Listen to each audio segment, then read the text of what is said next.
Suite de la série de vidéos sur les probabilités, nous allons voir comment déterminer la loi de probabilité à partir d'un arbre pondéré. Pour ce faire, nous allons partir d'un exemple avec un dé cubique bien équilibré, avec particularité 3 faces qui sont numérotées 1, 2 faces qui sont numérotées 2 et la dernière face numérotée 3. La question est, on va définir la variable aléatoire grand X qui détermine le nombre de points obtenus en cumulant les deux lancers.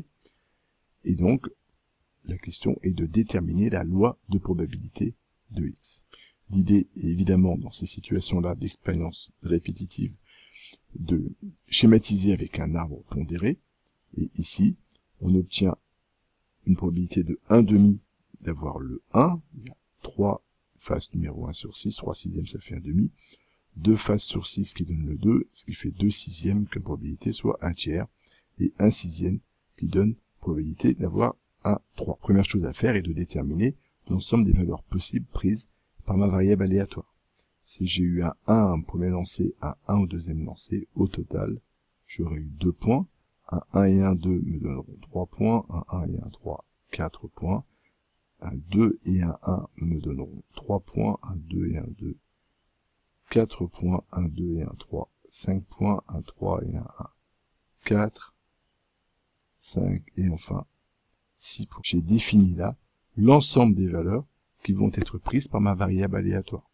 X va être égal à 2, 3, 4, 5 ou 6. Il ne sera pas possible que X prenne une valeur inférieure à 2 ou supérieure à 6. Pour déterminer la loi de probabilité maintenant de ma variable aléatoire X, il va falloir déterminer la probabilité que X soit égal à 2, à 3, à 4, à 5 et à 6. Et pour ce faire, nous allons utiliser l'arbre pondéré et les propriétés qui ont été rappelées dans une vidéo précédente. La probabilité que X soit égal à 2 se résume à ce chemin-là, et donc on fait le produit des deux pondérations, 1/2 fois 1/2, soit 1/4. La P de X est égale à 2, et donc exactement égale à 1/4. Cherchons maintenant la probabilité que X soit égal à 3. Si j'ai eu un 1 à mon premier lancer, il m'a falloir un 2 à mon deuxième lancer, alors que si j'ai eu 2 à mon premier lancer, il me faut nécessairement un 1 à mon deuxième lancer, et pas possible d'avoir 3 à mon premier lancer, je suis sûr de dépasser 3. Il y a donc deux issues qui m'amènent à une somme de points qui est égale à 3. Elle se calcule simplement, c'est 1/2 fois 1/3 plus 1/3 fois 1/2. En fait, c'est deux fois le même calcul, puisque les deux pondérations sont simplement inversées. On arrive à 1 sixième plus 1 sixième, soit 2 sixièmes, et en réduisant à 1/3. La probabilité que X soit égal à 3 est égale à 1/3.